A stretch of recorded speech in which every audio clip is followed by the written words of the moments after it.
My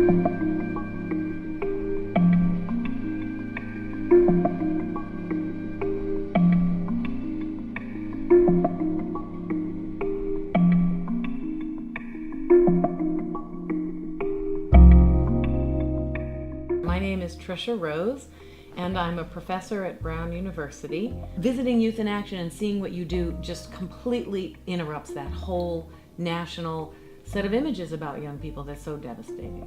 The stereotypes and the mistreatment that young people, especially young working people, people who come from working families and people of color, that the stereotypes that you all face all the time make it impossible to see the gifts that you have. When your generation, or even my generation, laments the fact that we weren't old enough to have been a civil rights marcher, it pretty much happened when I was a tiny baby. But we always say, oh, they were so heroic and they were so disciplined, and we think of them as adults. Many of them were children, high school students, and early college students. And so Youth in Action is this really great incubator for not just talent and protest, but leadership, reflection, planning, and strategizing about how to make the world a better place.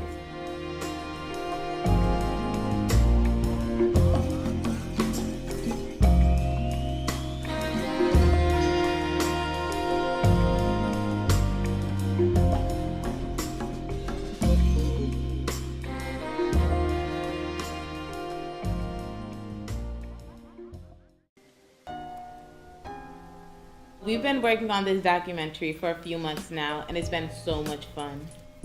So we started off by catching up with some of the people who got Youth in Action started. My name is Misty Wilson. I am one of the original founders of Youth in Action. I was going through middle school, going from walking with a group of like 7, girls to school, to walking on my own by the time I reached 8th grade, because a lot of my friends had ended up dropping out. My name is Paula Lopes. I work with the Rhode Island Department of Health. I go way, way back with Youth in Action when they first started in the living room of Karen Feldman. They were just kind of fed up with all of what was going on, and it didn't seem like there was anything for them. And that's actually when we met Bert, and we were talking about this big idea. And Bert said, if you're serious, I'll do it with you, but if you're not serious, I don't want to do it. He saw people, young people who had ideas and had no idea how they were going to do them, and he took the time to have that come to life.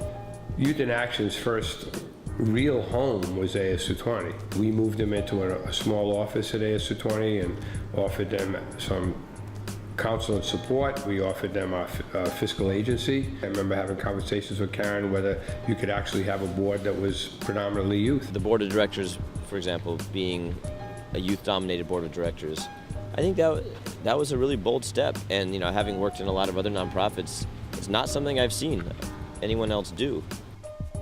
It really shows how much the leadership piece is taken seriously, and that is the goal. The idea was that we already knew what we wanted to change in our communities, and we already had a whole lot of ideas on how we could do that.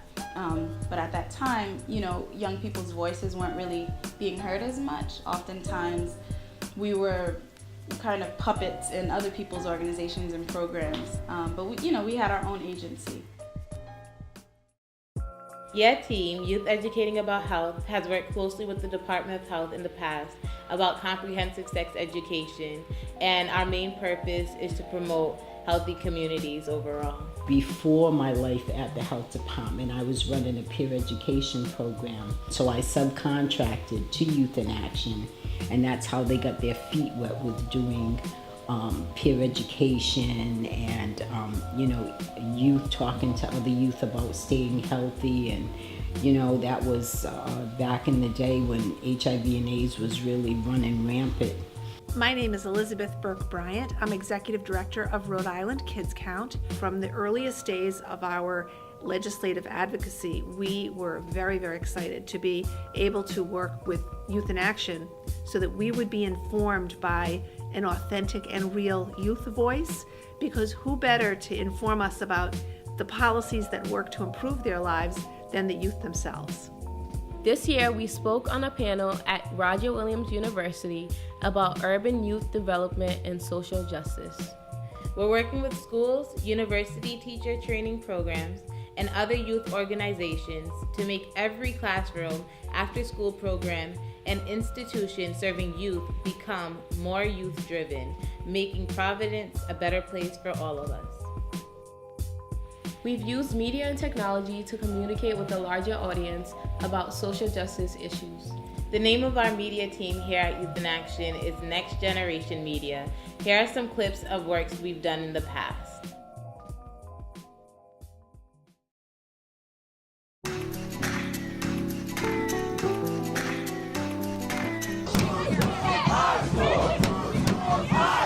So it's important for me to come out to May Day to let the world know that I'm in solidarity with all of these movements. I have this big test coming up next week, and everything's on the line.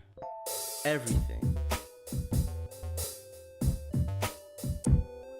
Do you think this is crazy? We went to Roger Williams, and the task for the teachers was basically that they had to build a marshmallow tower, and they had to do it in the vicinity that they were stuck in. You want to live, you want to have equal opportunities just like everybody else.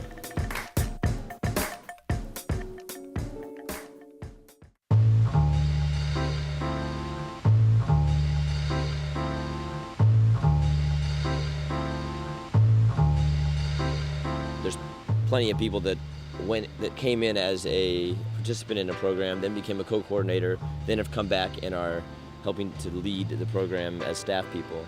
And I think that's a beautiful vision for how the world should work, is that it's generations of people 5 years, 10 years apart, kind of helping to pull each other into that leadership spot. So hi, my name is Christopher Castro. My role at Youth in Action has been working with the youth to help them become better leaders, facilitators, and become more involved in the community. Some of the topics that we've talked about have been self-awareness, communication, observation, problem-solving skills. This week's task is problem-solving. So our problem-solving topic is going to be bullying. It's a really sensitive topic to a lot of the kids in the room because either they've been bullied, have been bullies, or have seen it happen to someone and didn't say anything. My name is George. I go to Central, 16. Today we're basically working on a workshop about bullying, and I actually learned a lot, different type of bullying, like cyberbullying, physical bullying, mental bullying. It's just crazy because I've been bullying all my life and I didn't know this.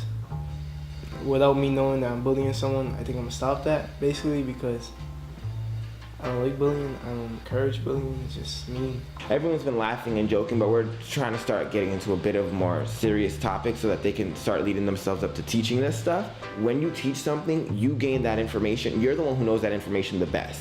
And that's the point. We want you to know the information, we want you to keep the information, but also be able to distribute the information. Let somebody else go through the same thing you went through.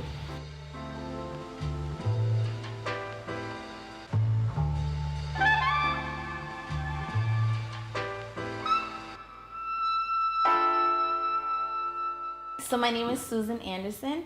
I'm 20 years old and I'm a Youth in Action alum. In school, it's kind of like you sit there and the teacher's talking at you. You know, there is no platform for you to really engage in the class or to contribute anything to the classroom because you just have to take in and do the work, do as you say. You have no really way of learning about yourself or learning about anything other than what the teacher wants you to learn. You know, you go to high school and it's kind of like, you know, you're a student and you're smart, you're supposed to listen to everyone and that's it and not say anything. But here, Youth in Action is kind of like, they make you think about, you know, your role in society and who you are as a young person. You know, kind of expanding the definition of what we are as young people, you know.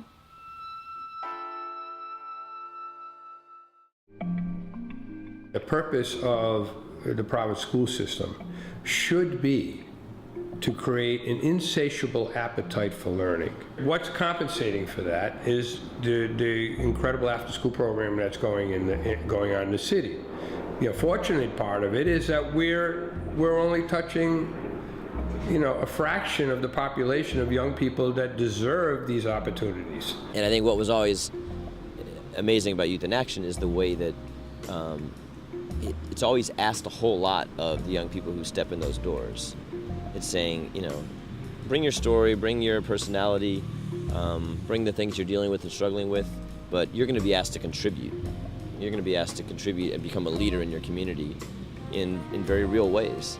Yeah, I think when things weren't going so well at home, or when I was come to that age where I recognized that the world was this crazy big place, that was sometimes scary, I think Youth in Action for me helped me to see that I could do something about it.